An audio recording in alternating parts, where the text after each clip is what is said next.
হঠাৎ করে একটা বউ ঘরের মধ্যে আনার পরে কেন যেন মায়ের মা বলে ডাক দিতে মন চায় না। 24 বছর একটানা মায়ের আদর ছাড়া চলতে পারে না। হঠাৎ করে একটা সুন্দরী রমণী ঘরের মধ্যে আনার পরে কেন যেন মায়ের মা বলে ডাক দেয় না। ছেলে থাকে হবিগঞ্জ শহরে, শহর থেকে যখন বাড়ির মধ্যে চলে আসলো, রাতের বেলা তো মায়ের সাথে বিন্দু মাত্র পরিমাণ দেখাও করতে পারে নাই। মায় বলল তুমি ঘুমায়া যাও। বউয়ে ঘুমানোর পরে ঘুমানোর আগে 12 বার কানের মধ্যে কান পড়া দেয়। তোমার মায়ের সকাল বেলা আমার একটা ধমক দেয়, দুপুরের বেলা আমার ধমক দেয়, রাতের বেলা আমার ধমক দেয়। এই স্বামী আমার, এই মা তোমার বিন্দু মাত্র পরিমাণ উপকার চায় না, তোমার ভালো চায় না। সন্তান ও বিবির মায়ার মধ্যে পড়ে গেল। ফজরের নামাজের পরে এই ঠান্ডা পানি দিয়া মা এত সুন্দর করে সন্তানের জন্য পিঠা পুলি বানায় বারবার ছেলেরা ডাক দেয়, ছেলেরে আমার দরবারে আয় না। কিন্তু কপাল পোড়া সন্তান মায়ের ডাকে বিন্দু মাত্র পরিমাণ সাড়া দেয় না। দুপুর হয়ে গেল, একটা বারো মারে আম্মা বলে ডাকে না। রাত হয়ে গেল, মারে মা বলে ডাক দেয় না। হঠাৎ করে এমন হয়ে গেল, রাত 12টার পরে মা যখন বিছানার মধ্যে ঘুমায়া গেল, মা ঘুম থেকে জেগে চোখের পানি ফালায়া ফালায়া ফালায়া বিন বিনায়া গুনায়া গুনায়া কান্না করে। পাশে স্বামী জিজ্ঞাসা করে, বিবি আমার চোখের পানি ফালায়া কেন তুমি কান্না করো? এ গভীর রাতে কেন তুমি ঘুম থেকে জেগে গেলা, আমার জানাও না?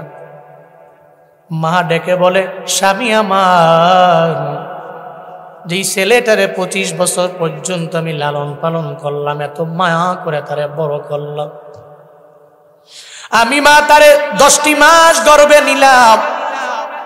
দুনিয়াতে আসার সময় আমি মা তার জন্য বালতি বড়া রক্ত জমিনের মধ্যে ঝরাইলাম। একটা বারের জন্য আমি সন্তানটারে দুনিয়াতে আসতে গেলে কষ্ট ভাবে কষ্ট বেঁধে দেই নাই।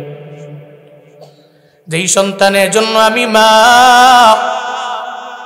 যখন সে আমার গর্ভের ভিতরে, আমি ডান কাঁধ থেকে বাম কাঁধে যেতে পারি নাই, বাম কাঁধ থেকে আমি ডান কাঁধের মধ্যে যেতে পারলাম না।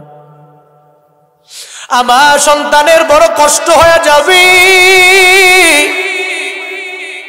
ওই সন্তানের মায়া আমি মা কত পরিমাণে কষ্ট করলাম স্বামী আমার। কিন্তু কেমন জানি হয়ে গেল, সে শহর থেকে আসার পরে আমি মায়েরে মা বলে ডাক দেয় না। আমি মা কি তার কাছে টাকা চাই, নাকি বাড়ি চাই, নাকি গাড়ি চাই? কিচ্ছু চাই না। আমি মা, আমার একটা বার আম্মা বলে যদি ডাক দেয়, আমার মনে হয় আমার জীবনের সব পাওয়া এই মায়ের ডাকের মধ্যে আছে। ও বড়ইয়ের যুবক, তোমার মা তোমার দরবারে টাকা চায় না। একটু যদি তুমি মায়ের মুখটা ভুইরা যদি আম্মা বলে ডাক দাও, মায়ের জীবনটা বড় ধন্য হয়ে যায়। সাবধান, জীবনে কোনোদিন মায়ের মনের মধ্যে আঘাত দেওয়া যাবে না রে বাপ। যেদিন মারা যাবে ওদিন তুমি চোখের পানি ফেলায় কান্না করলেও লাভ হবে হবে। যেদিন হারাইবে ওদিন টের বাবা। এই জন্য আমি প্রায় জায়গায় গেলে, এটা বাস্তবতার ঘটনা, আমি প্রায় জায়গায় গেলে বলি। 3 বছর আগে আমার প্রোগ্রাম ছিল কুড়িগ্রাম জেলার নাগেশ্বরী উপজেলা। মাদ্রাসার বয়ানে আমি প্রথম বক্তা, আমি বয়ান করব। আমার বয়ানের মধ্যে উঠানোর আগে সভাপতি সাহেব মাইকটা নিয়ে বলতে লাগলেন। মাদ্রাসার সব ব্যাপারে বলার পরে একটা পর্যায়ে সভাপতি বলতে লাগলো, হুজুর 5 জন ছেলের মাথার মধ্যে আপনি পাগড়ি ঘুরাইবেন, এরা হাফেজে কুরআন হয়ে গেল। এদের মধ্যে 5 নম্বরে যেই ছেলেটার নাম ঘোষণা করা হোক, তার মাথার মধ্যে হাতটা বুলাইয়া রবের দরবারে একটু দোয়া কইরা দিবেন। এটা বইলা সঙ্গে সঙ্গে সভাপতির চোখ দিয়া গড়ায়া গড়ায়া টপ টপ করে পানি পড়তে লাগলো। আমি তো বড় অবাক হয়ে গেলাম, কেন সভাপতি হঠাৎ করে ওই ছেলের কথা বলার পরে চোখের পানি ফেলায় কান্না করে। সভাপতির কথা যখন শেষ, আমি সঙ্গে সঙ্গে পাগড়ি ঘুরাইতে লাগলাম। 1 number, 2 number, 3 number, 4 number, 5 number. 4 জনের মাথার মধ্যে পাগড়ি পরাইলাম। সবার মুখের মধ্যে হাসি, আর আমারে বলতে লাগলো, হুজুর আমার জন্য দোয়া করবেন যাতে আল্লাহ একজন ভালো আলেম আমারে বানায় দেয়। কিন্তু ৫ নাম্বার যেই ছেলেটার মাথার মধ্যে আমি পাগড়ি ঘুরাইয়া দিব, ওই ছেলেটা চোখের পানি ফালা ফালা কান্না করবে, এমন একটা ভাব তার চেহারার মধ্যে দেখা যায়। আমি তারে ডেকে বললাম, ও ছেলে, তুমি আমারে জানাও আজকে তোমার জন্য একটা মহান দিন, ৩০ পারা কোরআন তুমি তোমার সিনার মধ্যে ঢুকাইলা, কেন তুমি হাসো না? কেন আমার দরবার থেকে দোয়া নেও না? ওই ছোট্ট বাচ্চা আমারে জানায় দে, হুজুর আমি কার জন্য দোয়া নিব? কারণ আমি বাড়িতে যাওয়ার পরে আমার মায়েরে আমি পাই না, আমার মায়েরে আমি পাবো না। আমার সব বন্ধু বান্ধবেরা এরা বাড়িতে যাওয়ার পরে এদের মা এদের বুকের মধ্যে টাই না, কপালের মধ্যে সুন্দর করে এদের চুমু দিয়ে দিবে, নাকের মধ্যে চুমু দিবে, গালে চুমু খেয়ে যাবে। আমার কপাল বুঝিয়ে তো খারাপ, আমি আজকে পাগড়ি নিয়ে বাড়ির মধ্যে যাওয়ার পরে আমার মায়ের আদর আমি বিন্দু মাত্র পরিমাণ আমি পাবো না। হুজুর আমি মাদ্রাসার মধ্যে পড়ে থাকি, কত কষ্ট,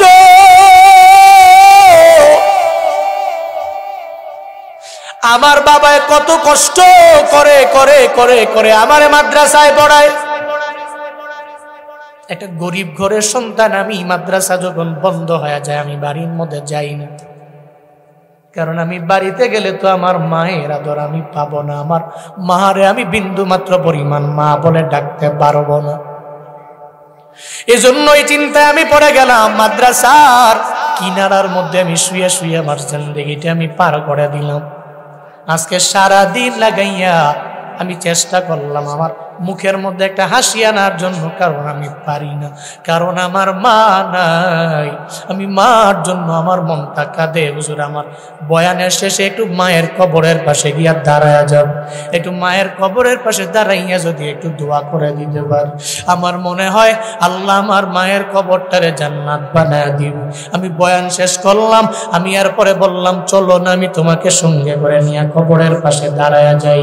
তোমার মায়ের কবরের পাশে আমি গিয়া দাঁড়ায়া তোমার মায়ের জন্য একটু দোয়া কইরা দেই।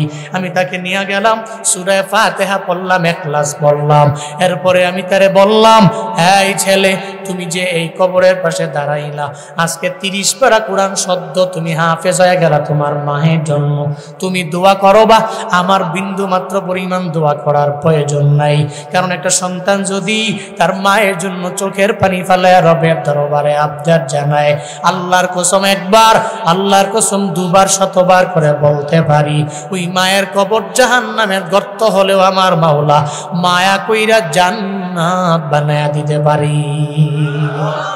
আমি তারে বললাম, আমি দোয়া দিব না, দোয়ার মধ্যে তোমার মায়ের জন্য তুমি দোয়া করে দাও। সঙ্গে সঙ্গে একটা কথা বলতে দেরি, দ্বিতীয়বার আর বলা লাগে নাই। সদ্য কোরআনের হাফেজটা মুনাজাত ধরে আমার রবের দরবারে আবদার জানে, রব্বির হামহুমা কামা রাব্বায়ানি সগীরা। আল্লাহর কাছে বলে, ও আল্লাহ, আমার মা আমারে কত কষ্ট করে বড় করেছেন, আজকে আমার মা দুনিয়ার মধ্যে থাকলে আমার মায়ের মনটা কত পরিমাণে বড় হয়ে যেত, কিন্তু আমার মা দুনিয়ায় নাই। মা দুনিয়া থেকে বিদায় নিয়ে কবরের মধ্যে চলে গেল। মার কাছে কি যেন কবরের মধ্যে দাঁড়ায় দাঁড়ায় মায়ের দরবারে মারে ডাক দেয়, মা গো একটু এসে দেখো না, তোমার ছেলেটাকে ৩০ পারা কোরআন সিনার মধ্যে নিয়ে ঘুরে। আল্লাহ তার সম্মান, আল্লাহ তার ইজ্জতটা এত পরিমাণে বাড়ায় দিয়েছে গো মা। তোমার নাকি মনে বড় আশা ছিল, তুমি যখন আমারে গর্বের মধ্যে নিয়ে আমারে বড় করতে লাগলো, ওই সময় নাকি তুমি বারবার আমার বাবার দরবারে বললা, ও স্বামী আমার একটা সন্তান যদি আমার আল্লাহ দেয়, মাদ্রাসার মধ্যে দিয়ে দিবেন, হাফেজ বানাবেন। ও মা, আজকে তোমার স্বামীও তোমার আশা পূরণ করলো, তোমার সন্তানটাও তোমার আশাটা পরিপূর্ণ পূরণ করে নিল, কিন্তু কপাল বড় খারাপ, আমি এখন তোমারেও পাবো না। তোমারে না পাইলে আমার বিন্দুমাত্র পরিমাণ শান্তি লাগে না। ও যুবকেরা, যেদিন তোমার মা দুনিয়া থেকে বিদায় নিয়ে চলে যাবে, ওদিন মায়ের সামনে গিয়া দাঁড়ায়া দাঁড়ায়া, কবরের পাশে গিয়া দাঁড়ায়া কানলেও মা জীবনে আসবে না। এজন্য থাকতে দাম দাও, থাকতে পরিপূর্ণ মায়ের কদর করিও রে বাবা। থাকতে এদের থেকে দোয়া নিয়ে আগে যাও, কারণ দুনিয়ার সমস্ত বুলেটগুলো মিস হয়ে যেতে পারে। আল্লাহ পাকের নবী সুন্দর করে জানায়া দিল, মা বাবার দোয়া জীবনেও ফিরবে না। বুলেট মিস, এটা মিস হতে পারে না, ঠিক কিনা? থাকতে দাম দেওয়া লাগবে, থাকতে কদর করা লাগবে। এরপরে চোখের পানি ফেলে কানলেও মায়ে কি কবর থেকে উঠে আইসা দোয়া দিতে পারবে? কথা বলেন, পারবে? জীবনের মূল কষ্ট মায়ের প্রসব বেদনা,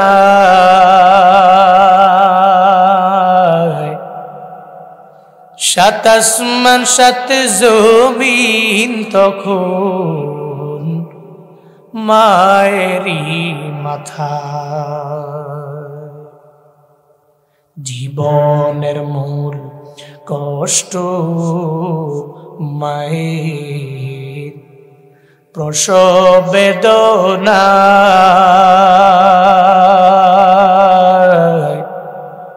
সাত আসমান সাত জমিন তখন মায়েরই মাথা। এমন মাকে কেমনে আজি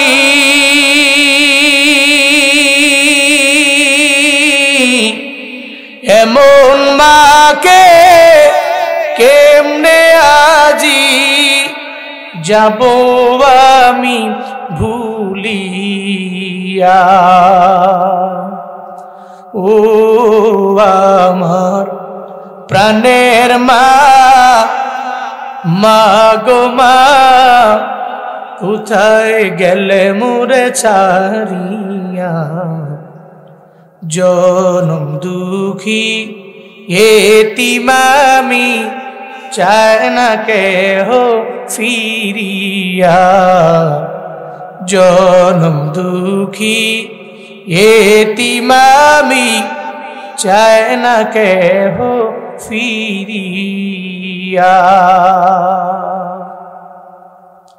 আমি যখন ছিলাম আমার মায়েরই উদরে,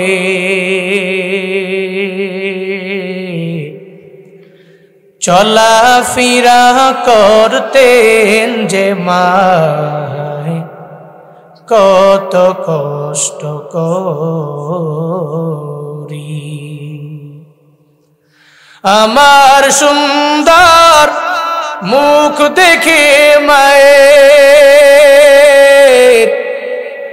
আমার সুন্দর মুখ দেখে মায়ের, ব্যথা যায় দে হাসায়া।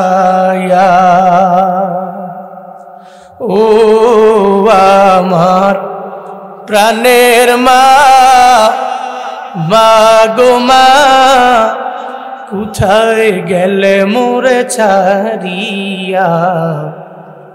জনম দুঃখী এতিম আমি, চায় না কেহ ফিরিয়া। জনম দুঃখী এতিম আমি, চায় না কেহ ফিরিয়া।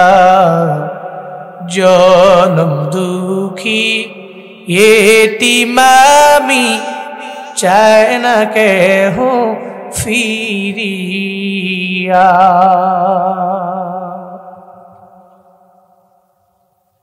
ওই মা যেদিন দুনিয়া থেকে বিদায় নিয়ে চলে যাবে, তুমি কবরের পাশে দাঁড়ায় দাঁড়ায় কানলেও মা আসবে না। ও বানিয়া জঙ্গের যুবকেরা, থাকতে মায়ের কদর দাও। আল্লাহ পাক বলেন, 1 নম্বরে তুমি আমার শুকর আদায় করে নাও, 2 নম্বরে মা বাবার শুকর আদায় করে নাও। মায়ান নবীর দরবারে সাহাবী গেলেন, যা বলে পয়গম্বর মান্না হাক্কু বিহুসনি সাহাবাতি, আমার দরবারে সৎ ব্যবহার পাওয়ার অধিক হকদার কে? আমার মায়ান নবী বললেন ক্বালা উম্মুকা, তোমার মা। আবার সাহাবী বলে ক্বালা সুম্মা মান, এরপর কে? নবী বলে ক্বালা উম্মুকা, এরপরেও তোমার মা। এরপরে আবার সাহাবী আমার মায়ান নবীরে জানায় দেয় ক্বালা সুম্মা মান, এরপরে কে? আমার মায়ান নবী বলে ক্বালা উম্মুকা, এরপরে তোমার মা। এরপরে সাহাবী বলে পয়গম্বর এরপরে কে? আমার নবী বললেন ক্বালা আবুকা, এরপরে তোমার বাবা। তিনবার মায়ের কথা বললেন নবী, তিনবার। এরপরে একবার বাবার কথা বললেন, তিনবার কেন আমার নবী মায়ের কথা বললেন? মুহাদ্দিসিনে কেরামগণ জানায়া দেন, মা যেই পরিমাণ তিনটা বড় বড় কষ্ট করে, ওটা বাবা সন্তানের জন্য করে না। গর্বের মধ্যে নিয়ে 10টি মাস মা যে গর্বে নিয়ে কষ্ট করে, বাবাই করে না। দুনিয়াতে আসার সময় বালতি বড় রক্ত বাবায় জড়ায় না, মা তো জড়ায়। নবী বলে এজন্য 2 নম্বরে মায়ের কথা বললাম। 3 নম্বরে কেন মায়ের কথা আমার নবী বললেন? দুনিয়াতে আসার পরে 2টি বছর দুগ্ধপান তো মা করায়, বাপে করায় না। এজন্য নবী বলেন 3বার তোমার মায়ের কথা বললাম। তবে এটা মনে করিও না মায়ের সাথে ভালো আচরণ করব, বাবার সাথে দুর্ব্যবহার করব। বাবার কথা নবী 4 নম্বরে বললেন, মনে রাখবা এই 2 জনই তোমার জন্য জান্নাত, তোমার জন্য জাহান্নাম। মায়ান নবী বলেন, সাহাবী নবীর দরবারে গেলেন, নবী আমার মা বাবার প্রতি আমার কোনো হক আসেনি। আমার নবী জানায়া দিলেন কোনো হকের ব্যাপারে নবী বললেন না। নবী বললেন হুমা জান্নাতু ওয়া নারু, তোমার মা বাবা তোমার জন্য জান্নাত, তোমার মা বাবা তোমার জন্য জাহান্নাম। কত বড় ইমাম তুমি হয়েছো, কিন্তু মায়ের থেকে যদি তুমি দোয়া নিয়ে যদি আগে যেতে না পারো রে বাপ, তাহলে ধ্বংস তোমার কপালে। ইমাম হয়ে লাভ নাই, বক্তা হয়ে লাভ নাই, ক্ষতি বয়া বিন্দু মাত্র পরিমাণ লাভ হবে না। মায়ার নবী মসজিদে নববীর মিম্বারে দাঁড়াইয়া প্রথম সিঁড়ির মধ্যে নবী বললেন আমিন, দ্বিতীয় সিঁড়ির মধ্যে নবী উঠলেন আবার বললেন আমিন, তৃতীয় সিঁড়ির মধ্যে নবী উঠলেন আবার বললেন আমিন। সাহাবায়ে কেরাম অবাক, কেন নবী 3টা সিঁড়ির মধ্যে জোরে জোরে আমিন বললেন? জীবনে কোনোদিন আমার নবীরে এভাবে আমিন বলতে দেখলাম না, কেন আমার নবী আমিন বললেন? সাহাবায়ে কেরাম বলে, নবী আমার কেন প্রথম সিঁড়ির মধ্যে আমিন বললেন? নবী বললেন, সাহাবায়ে কেরাম জিবরাইল আমার দরবারে কোন দিক দিয়ে আসে, কোন দিক দিয়ে চলে যায়, আসে ঠিকই আমি দেখি, তোমরা দেখো না। জিবরাইল আমার দরবারে আসছেন, আমার এসে সঙ্গে সঙ্গে আমারে জানায়া দিল, নবী আমার যারা রমজান পাইয়া নিজের জিন্দেগীর সব গুনাহগুলোরে মাফ করাইতে পারল না, এরা ধ্বংস হয়ে যাক। এটা বলার পরে আমি জিবরাইলের সাথে মিলায়া জোরে আমিন বললাম। দ্বিতীয় সিঁড়ির মধ্যে আমি কেন আমিন বললাম জানো সাহাবায়ে কেরামেরা? জিবরাইল আমারে বললেন, ও পয়গম্বর, আপনার নাম শোনার পরে যারা কৃপণতা করে, নিজেরে বকিল বানায়, নাম শোনার পরে দুরূদ পড়ে না, ওই উম্মতেরা ধ্বংস হয়ে যাক। নবী বলে আমি সঙ্গে সঙ্গে দ্বিতীয় সিঁড়ির মধ্যে আমিন বললাম। তৃতীয় সিঁড়ির মধ্যে আমি কেন আমিন বললাম? ও সাহাবায়ে কেরাম, জিবরাইল আমারে বলল, পয়গম্বর আপনার উম্মতেরা এদের বৃদ্ধ বৃদ্ধা আব্বা আম্মা পাওয়ার পরেও যদি এদেরকে সন্তুষ্ট কইরা কবরের মধ্যে পাঠাইতে না পারে, বৃদ্ধ বাবা পাইল, বৃদ্ধা মা পাইয়া এদের থেকে দোয়া নিয়ে নিজের জীবনটারে যারা ধন্য বানাইতে পারল না, এরা ধ্বংস হয়ে যাক, নবী কয় আমি দেরি করি নাই, আমি জুড়ে জুড়ে পড়লাম আমি।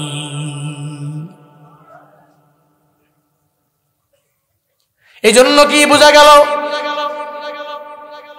আপনার ঘরের ভিতরে আপনার বৃদ্ধ বাবা, এই বাবাকে এমন ভাবে খেদমত কইরা কবরের মধ্যে বাবারে পাঠানো লাগবে যাতে বাবার মনটা শান্তি হয়ে যায়, যাতে একটা রুহানি দোয়া বাবায় কবরে যাওয়ার পরে আপনি কায়েম দায়েমান যাতে করে আপনি পেয়ে যান, এমন আচরণ করেন রে বাপ,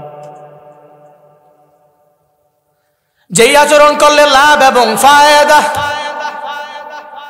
কারণ এরা দোয়া করলে কত পরিমাণে লাভ হয়ে যায়, আব্দুর রহমান সুদাইসির ঘটনা শুনলে টের পাওয়া যায়।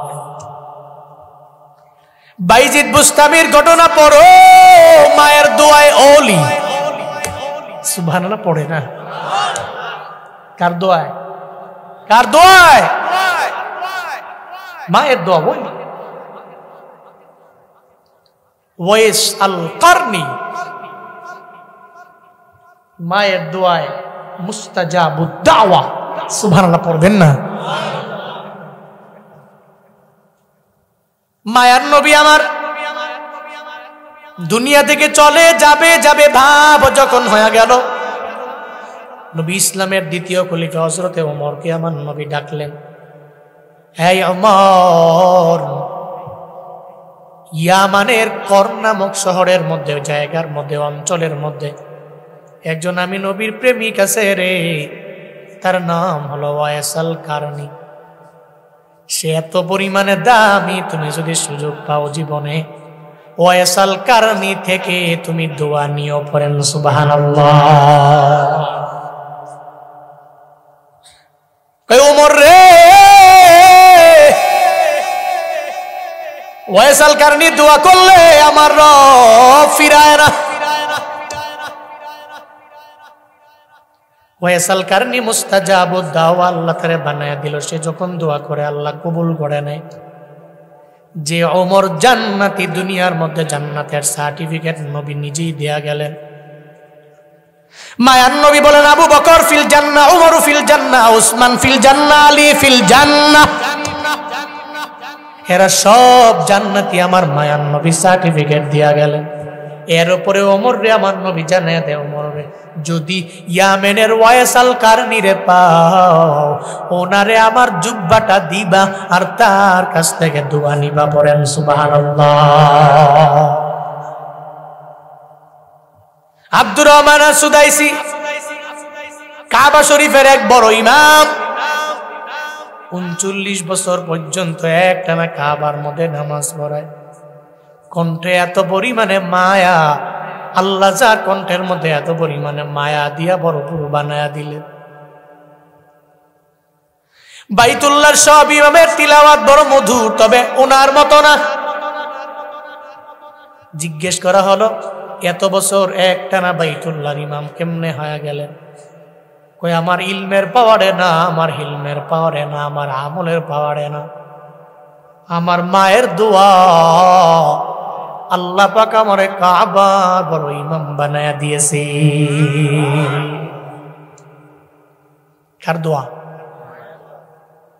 অবাক হয়ে গেলেন, বলেন না কেমনে কাবার বড় ইমাম হয়ে গেলেন? ছোটবেলায় আমি উমরা করার জন্য আমার মায়ের সাথে আমি যখন বাইতুল্লাহর মধ্যে আসলাম, তখন আমার মাত্র 6 বছর। জুড়ে বলেন কয় বছর? 6 বছর বয়সে আমি মায়ের সাথে উমরা করার জন্য চলে আসলাম।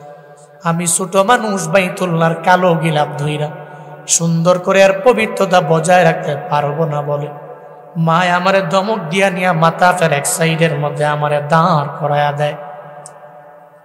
মা একা একা ঘুরে ঘুরে তাওয়াফ করে 2টা চক্কর দেওয়ার পরে সন্তান ওই জায়গায় আছে না নাই দেখার জন্য যখন মা যায়, যা দেখে রে আব্দুর রহমান ওই জায়গায় নাই। যায়া দেখে বাইতুল্লাহর কালো গিলাপ ধরে আব্দুর রহমান একা একা একা একা তাওয়াফ করে।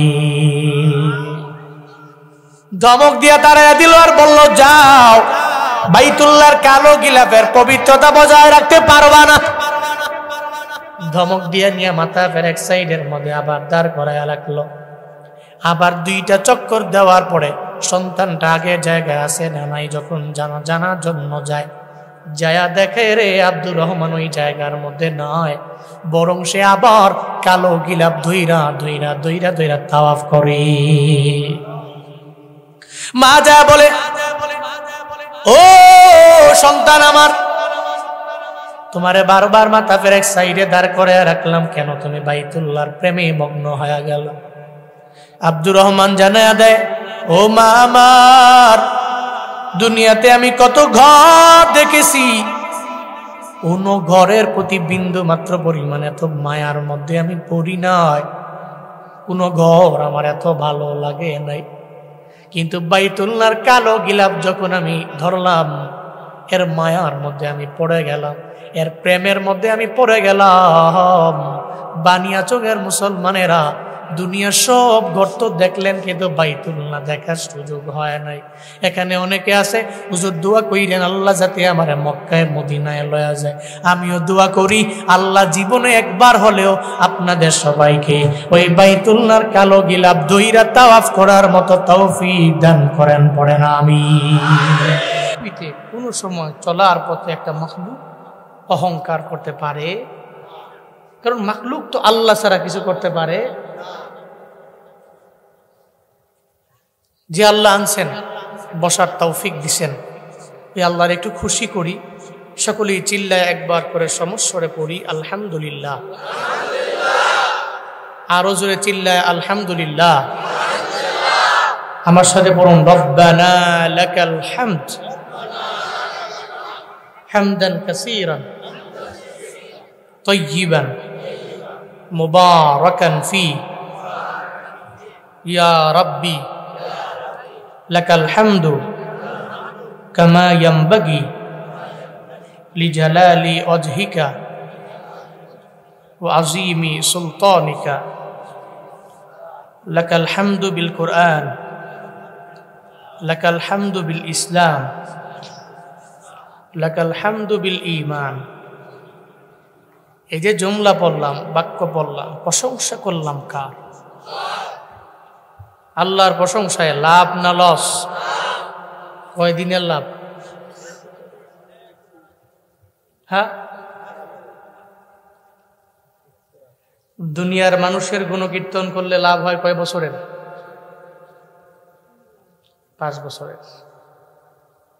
যদি কেউ না হুজুর ভুল বলছেন, ঠিক আছে আমি ভুল বলেছি, 10 বছর। আরেকজন যদি কয় না হুজুর আপনি তাও ভুল বলছেন, তাইলে আমি বলতে পারি মাইরা মুইরা পিটায়া মানুষের উপর জুলুম কইরা নির্যাতন কইরা জেলখানায় ঢুকায়া কথায় কথায় কিছু একটা বললে কয় সে জামাত, সে হেফাজত, এটা বইলা তার বাড়িতে হামলা দিয়া মামলা কইরা ধরলাম যে 10 বছরের পরে আরো 6 বছর। দুনিয়ার মানুষের গুণকীর্তন করলে লাভ হয় 16 বছরের। আনলিগেল বললাম। এরপরে যার গুণগান গায়ে হেও নাই, যে গুণগান গাইছে 16 বছর হেও নাই, এক কথায় নেতাও নাই খেতাও নাই। কিন্তু রবের গুণকীর্তন করলে লাভ দুনিয়া আখিরাত। দুনিয়াতে করলে লাভ কি? মাল্লাহুল মাওলা ফালাহুল কুল।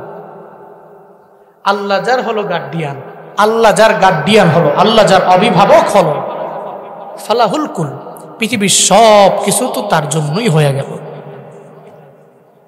আসমান জমিনের মালিক কে? আসমানের নিচে জমিনের উপরে কেউ যদি রবকে বন্ধু বানায় রবের গুণগান গায়ে চলে, রব যদি কয় বান্দা আমার, তা আসমান জমিনের মালিক যিনি উনি যদি কয় বান্দাটা আমার, তে পুরো আসমান জমিন গোলামি করবে বান্দা, ঠিক কিনা? হাসরের ময়দানে গেলে বান্দাকে বলবে তুমি আমার বান্দা, গুণকীর্তন করেছ, তাহলে বসে আছো কেন? জান্নাতের মালিক তো আমি। জান্নাতের মালিক কে? তুমি তো আমাকে রাজি করেছো, তুমি তো আমার গুণগান গেয়েছো, জান্নাতের মালিক তো আমি। যাও, জান্নাতের 8টা দরওয়াজা ওপেন আছে, যেটা দিয়া মন চায় ঢুকে যাও। পড়েন সুবহানাল্লাহ। এই জন্য ওই রবের গুণকীর্তন করলে লাভ আছে, ওই রবের শুকর আদায় করলে লাভ আছে। এই যে একটুকে পড়াইলাম আলহামদুলিল্লাহ পড়ার পরে আপনারা আমি পড়াইলাম, পড়েন নাই? কি পড়লেন? যে ইয়া রাব্বি লাকাল হামদু কামা ইয়ামবাগি লিজালালি ওয়াজহিক ওয়া আযীমি সুলতানিক। হে রব, প্রশংসা করলাম আপনার, এমন ভাবে করলাম আপনার সালতানাত যত বড়, আপনার নেতৃত্বের সীমারেখা যত বড়, তদ অনুযায়ী আমি আপনার প্রশংসা আদায় করলাম। এই যে করলাম, লাভ আছে না নাই? তাফসীর ইবনে কাসীর, আল্লামা ইবনে কাসীর রাহমাতুল্লাহ আলাইহি বলেন, একজন আবেদ, কি আলেম না আবেদ? আবেদ, ইবাদত গুজার, ইবাদত বেশি করে। দেখবেন মাদ্রাসার বারান্দাও যায় নাই, কিন্তু 5 ওয়াক্ত নামাজ পড়ে সারা রাত নফল নামাজে মুসল্লায় দাঁড়িয়ে থাকে। এমন কুতুব, এমন ওলিয়ে কামেল আছে না নাই? আল্লাহকে রাজি করেছে। আল্লাহকে রাজি করতে হলে অনেক বেশি ইলম জরুরি এমন নয়, অনেক আমল জরুরি। তো রাতের বেলা মুসল্লায় বসা বসা আল্লাহর কাছে আবদার করে, আল্লাহ সকালে ঘুম থেকে জাগার পরে একবারে রাতে ঘুমোতে যাওয়ার আগে এই দুনিয়াতে আপনি আমাকে যা নিয়ামত দিলেন, এই নিয়ামতের প্রশংসা আদায় হবে এমন কোন জুমলা বাক্য আমার জানা, একটু বলেন তো, আপনারাই বলেন। আল্লাহ যা নিয়ামত দেয়, এই নিয়ামতের শুকর এই বাক্যটা পড়লে আদায় হবে। আমার কাছে তো মনে হয় কি পড়লে শুকর পরিপূর্ণ আদায় হবে জানাই তো নাই। আল্লাহ যা দিচ্ছেন, বাংলাদেশের অন্যান্য মুসলমানের আমার মাওলানা যা না দেয়, আমার মনে হয় হবিগঞ্জের বানিয়াচংয়ের মুসলমানরে আল্লাহ তা দেয়। যেমন নদীর মাছ, হাওরের মাছ বড় সুন্দর সম্পদ, বড় দামি সম্পদ, আপনারা পান খাইতেও পারেন। আল্লাহ যদি কয়, গোলাম দুনিয়াতে আমি আল্লাহ তোরে কত আইটেমের মাছ দিয়া দিলাম, এই হিসাবটা যদি আমারে দিয়া জান্নাতে যাইতে পারো তাইলে যা। বানিয়াচংয়ের মুসলমান, বরিউরির মুসলমান, আওয়াজ দাও, আসরের ময়দানে আমার আল্লাহকে হিসাব দিয়া জান্নাতে যাওয়া যাবে।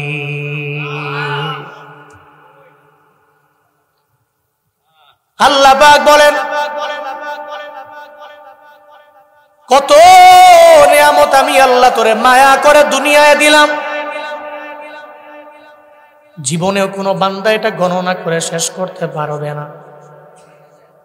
ওই আবেদটা চোখের পানি ফেলে রবের দরবারে আবদার জানায়, আল্লাহ গো দুনিয়াতে এমন কোন নিয়ামত নাই যেই নিয়ামত গুলো তুমি আমার দাও নাই, কিন্তু এই নিয়ামতের প্রশংসা কোন বাক্যটা দিয়ে আদায় করলে পরিপূর্ণ হবে আমার জানা নাই। চোখের পানি ফালায়া ফালায়া রবের দরবারে আবদার জানায়। আল্লাহর বড্ড পছন্দ হয়ে গেল ওই বান্দার কথা। আল্লাহ সরাসরি ইলহাম জারি করার মাধ্যমে বান্দাটারে শিখাইয়া দিল, বান্দা তুমি পড়ে নাও, ইয়া রাব্বি লাকাল হামদু কামা ইয়ামবাগি লিজালালি ওয়াজহিক ওয়া আযীমি সুলতানিক।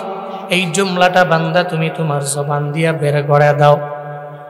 সঙ্গে সঙ্গে সে পড়তে দেরি, ডান কাদের ফিরিস্তা ওই বান্দার কাঁধে আসে না নাই? আসেনি? আল্লাহ পাক তো কাজ দিয়া দিলেন। বান্দা যখন নেক আমল করবে সঙ্গে সঙ্গে বান্দার আমল নামার মধ্যে উঠায়া দাও। সুবহানাল্লাহ যদি কেউ পড়ে 10টা নেকি সঙ্গে সঙ্গে আমল নামায় দিয়া দেয়। আলহামদুলিল্লাহ কেউ যদি পড়ে নেয় 10টা নেকি বান্দার আমল নামার মধ্যে লিখে দেয়। আল্লাহু আকবার যদি কেউ পড়ে বান্দার আমল নামায় 10টা নেকি দিয়া দেয়। কিন্তু এই যে ইয়া রাব্বি লাকাল হামদু কামা ইয়ামবাগি লিজালালি ওয়াজহি আযীমি সুলতানিক, এই বড় জুমলাটা পড়লে কয়টা নেকি দেওয়া লাগবে ফেরেশতার জানা নাই। সঙ্গে সঙ্গে বলতে লাগলো, আল্লাহ গো সুবহানাল্লাহ পড়লো, 10টা নেকি দিলাম। আলহামদুলিল্লাহ পড়লো, আমি বান্দার আমল নামার মধ্যে 10টা নেকি দিয়া দিলাম। আল্লাহু আকবার পড়লো, আমি বান্দার আমল নামার মধ্যে 10টা নেকি দিয়া দিলাম। আমার জানা নাই এই জুমলায় কতটুকু নেকি দেওয়া লাগবে। আল্লাহ পাক ডেকে বলে, ও ফেরেশতা, না না, আমার বান্দার আমল নামায় 10টা নেকি দেওয়া লাগবে না, 20টা নেকি দেওয়া লাগবে না, 100 নেকি দেওয়া লাগবে না। আমার বান্দার আমল নামায় 1000 নেকি দেওয়া লাগবে না। আমার বান্দার আমল নামায় লক্ষ কোটি নেকি দেওয়ার প্রয়োজন নাই। বান্দার আমল নামার মধ্যে যেই জুমলাটা সে জবান দিয়া বের করে দিল, ওই পুরা জুমলাটাই লেখে আমল নামায় উঠায়া দাও। ফেরেশতা বড় অবাক হয়ে গেল, কেন কেন নেকি দেওয়া লাগবে না? আল্লাহ বলে, ফেরেশতা হাসরের ময়দানে আমার বান্দা যখন বাম হাতের মধ্যে আমল নামা পাবে, জাহান্নাম কনফার্ম হয়ে যাবে, বান্দা জান্নাতে যেতে পারবে না। একটা বান্দারে যদি আমি রব জাহান্নামের মধ্যে দেই, আমার বিন্দু মাত্র পরিমাণ লাভ নেই। একটা বান্দারে যদি জান্নাতে দেই, আমি আল্লাহর বিন্দু মাত্র পরিমাণ লস হবে না। বান্দা যখন জাহান্নামের দিকে যাবে, আমি আল্লাহ বলবো, বান্দা দাঁড়াও, জাহান্নামে যাওয়ার আগে একটু আমল নামাটা আমার হাতের মধ্যে দাও। আল্লাহ পাক বলে, ফেরেশতা, আমি ওদিন আমল নামায় ঘেটে ঘেটে ঘেটে ঘেটে বান্দারে দেখবো কোনো একটা আমলের কারণে জান্নাতে নেওয়া যায় কিনা। ওদিন আমি দেখবো কোনো একটা মাহফিলের মধ্যে গিয়া বান্দা মন থেকে পড়ে নিল, ইয়া রাব্বি লাকাল হামদু কামা ইয়ামবাগি লিজালালি ওয়াজহিক ওয়া আযীমি সুলতানিক। এই জুমলাটা বান্দা তার জবান দিয়া বের করে দিল। আমি বলবো, বান্দা তুই আমারে বড় বানাইলা, আজকে জাহান্নামের মধ্যে যেতে পারো না, তোর জন্য জান্নাত রেডি, যা জাহান্নাম থেকে নামটা কাইটা আমি আল্লাহর জান্নাতে তোরে ঢুকায়া দিলাম। আতিনা ফি দারে দুনিয়া না হাসান, আতিনা ফি দারে উকবা না হাসান, ইয়া গিয়াসাল মুস্তাগীসি নাহদিনা লফদিকার বিল উলুমে ওয়াল গিনা।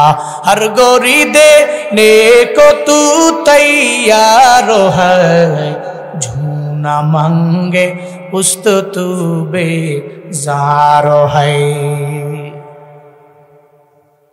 আল্লামা ইবনে কাসির বলেন, রবের শুকর আদায় করলে এত পরিমাণে দাম, ওই শুকর আদায় করার কারণে আল্লাহ জাহান্নাম থেকে ফিরায়া বান্দারে জান্নাতের মধ্যে ঢুকায়া দিব।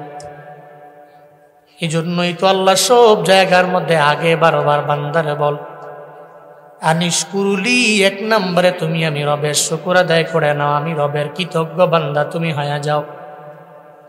বরিয়রির মুসলমান, একটু বলো না, 1 নম্বরে শুকর আদায় হবে কার? শুকর আদায় কেমনে হবে? সারাদিন লাগাইয়া 10 বার আলহামদুলিল্লাহ বললাম আদায় হবে এমন না। ফজরের নামাজও পড়া লাগবে, জোহর পড়া লাগবে, আসর পড়া লাগবে, মাগরিব পড়া লাগবে, এশাও পড়া লাগবে।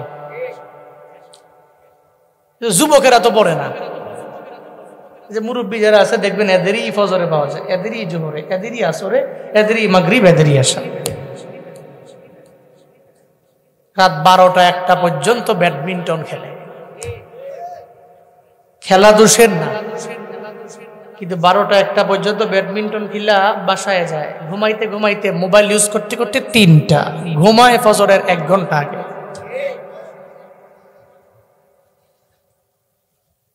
আল্লাহ শুকর কেমনে আদায় হবে বলো আমায়? ও বানিয়াচঙের যুবক, তুমি তো মনে করো আমার দাদার মতো বয়স হয়ে গেলে আমি ইবাদতের লাইনে আগায়া যাব, অথচ আজকের তোমাদের এই ঘটনা থেকে বিন্দু মাত্র পরিমাণ শিক্ষাও কি তোমরা নেও না? গতকালকেও প্রধান মেহমানের সাথে খাবার দাবারের খাওয়াইলো, কি সুন্দর নিয়ত তার। আজকের এই ময়দানের মধ্যে জুনায়েদ আল হাবিব আসবে, ওনার বয়ান শুনবে। আমার বয়ান শোনার জন্য অপেক্ষা করলো, ওয়েটিং এর মধ্যে রইল। আল্লাহ কয়, বিন্দু মাত্র পরিমাণ সময় আমি আল্লাহ তোমারে দিব না। এই যে আজকেও তো তোমাদের মাঝ থেকে বিদায় নিয়ে বান্দাটা চলে গেল, আমার বয়ান শোনাও হলো না, দুনিয়া থেকে বিদায় নিয়ে চলে গেল। আজ থেকে 2 বছর আগে ঠিক একটা সেম ঘটনা ঘটলো আমার কুমিল্লার বড়ুরা উপজেলার মধ্যে। ওই জায়গায় আমি গেলাম বয়ানের জন্য, যাওয়ার পরে একটা বড় ভাই দৌড়ায় চলে গেল আমার কাছে, গিয়া বলে, ভাই আমার ভাইটা আপনার মাদ্রাসার, যেই মাদ্রাসায় আপনি পড়লেন ওই মাদ্রাসায় তার পড়াশোনা করলো, আপনার এমন কোনো বয়ান নাই মোবাইলের মধ্যে ডাউনলোড করে নাই, সব বয়ানগুলো ডাউনলোড করে করে করে আমার ভাইটা শুনলো, কিন্তু কয়েকদিন আগে উনি দুনিয়া থেকে বিদায় নিয়ে চলে গেল। উনি মরণের আগেও বারবার আমারে বইলা গেল, আমার ওই মাদ্রাসায় পড়নেওয়ালা আমার ওই ভাইটারে তুমি দাওয়াত দিলে আমার বাড়ির মধ্যে আসবে, মাহফিলের একটা দাওয়াত দিও। আমি আপনাকে দাওয়াত দিলাম, কিন্তু বয়ানে ওঠার আগে মাত্র 3-4 দিন আগেই দুনিয়া থেকে আমার ভাইটা বিদায় নিয়ে চলে গেল। চোখের পানি ফেলায় কান্না করে, ছোট ভাই বড় ভাইয়ের জন্য চোখের পানি ফেলায় কান্না করে। ওই সব ঠিকঠাক আছে, মাহফিল হলো, জুনায়েদ আল হাবিব আসলো, কিন্তু আমার ভাই দুনিয়ার মধ্যে আর বেঁচে নাই। এর মানে হলো জুয়ান কালেও বান্দা তুমি বিদায় নিয়ে চলে যেতে পারো, বিন্দু মাত্র পরিমাণ মরণের গ্যারান্টি নাই রে বাবা। তুমি যদি মনে করো আমি 1000 বছর দুনিয়ার মধ্যে বাঁচবো, তাইলে তোমার যৌবনের পাওয়ারে বলতে পারো বান্দা বাঁচা যাবে না। হঠাৎ করে যদি বাইক নিয়ে রওনা হয়ে যাও, তুমি নবীগঞ্জ দিয়ে আউশকান্দি যাবা, হঠাৎ করে তো বাইকের মধ্যে তোমার মরণ হয়ে যেতে পারে। অথবা তুমি নিয়ত করলা তুমি বানিয়াচং বড় বাজারের মধ্যে যাবা, নিয়ত করে ফেললা, হঠাৎ করে কোনো একটা জায়গায় যাওয়ার পরে বান্দা তোমার মরণ হতে পারে। এতে বিন্দু মাত্র পরিমাণ কোনো সন্দেহ নাই, মরণ তো হবেই হবেই হবেই হবেই হবে। ওই মরণ থেকে দুনিয়ার কেউ ফিরাইয়া রাখতে পারবে না, ঠিক কিনা?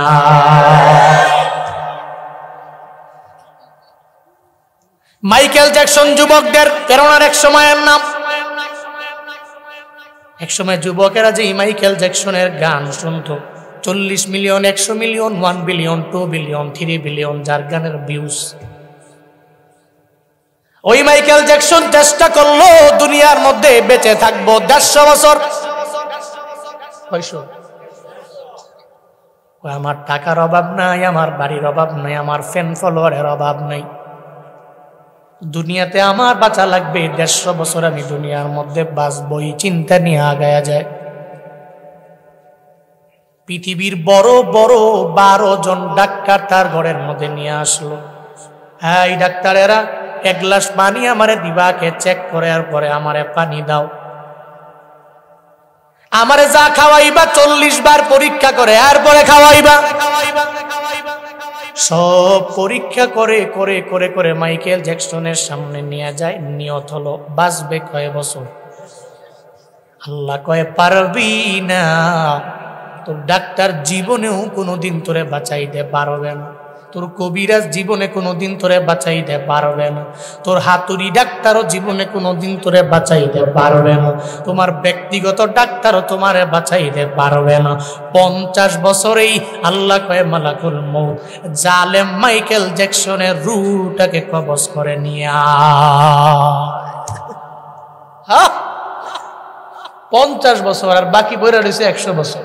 50 বছরই আল্লাহ কয় মালাকুল মউত যাও নিয়ে আসো, গিয়ে রুটা কবজ করে নিয়ে আসো। মাইকেল জ্যাকসনের মতো টাকা আছে এখানে কেউ আছে নাকি? এমন